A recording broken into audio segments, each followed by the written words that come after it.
Hi Artie, you were going to tell me all about the problem your wife had about flowers at the funeral home. Oh, yes.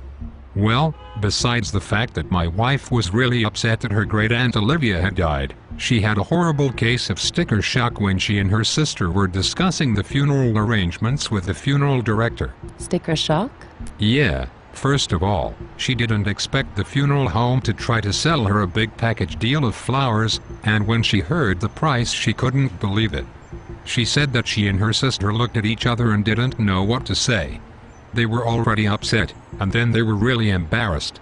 Everything was costing so much they weren't sure if they could afford it all, and if their brother would be willing to help them pay for it all. Did they feel like they had to make a decision about the flowers right then and there? Yes. That's the way it seemed to them, so they tried to call their brother for advice, but he was out on a repair call and they couldn't reach him right then. So what did they do? They asked if they could finish the rest of the arrangements and get back to the funeral home about the flowers. I didn't realize funeral homes were into selling flowers like that.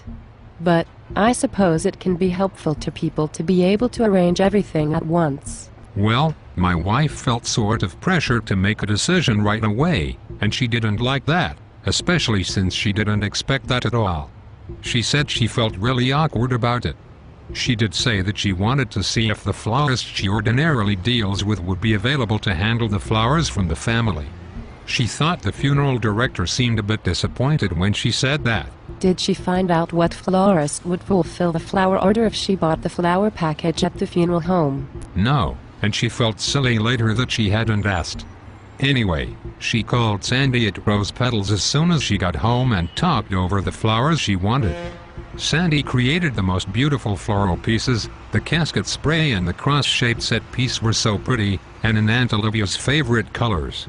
Everyone said the flower color theme reminded them of Aunt Olivia's home, with the lavender color scheme she had liked so much, and her wonderful way with African violets, and how she would repo them when they got too big for their pots, and give the new potted violets to her grandchildren and nieces and nephews. I met your wife's aunt a few years ago, and she was such a charming lady. I'm sure the family is really missing her. Yes, it's been hard on my wife and her sister, particularly because they kind of grew up with Aunt Olivia's home like a second home to them. They were over at her house so much. She taught them to cook, and so they had a lot of fun with her, and I think she really enjoyed them. Her children were older and out on their own when my wife and her sister were growing up, so they were sort of her second set of kids. I didn't know that your wife thought a lot of her, and now I know a bit of why. Please express my sympathy to your wife for her loss. I will. And oh, that's another thing. My wife and her sister said that when they talked to Sandy about the flowers, she was so kind and understanding of what they were going through. Yes, I know that Sandy is like that. She really cares about her customers.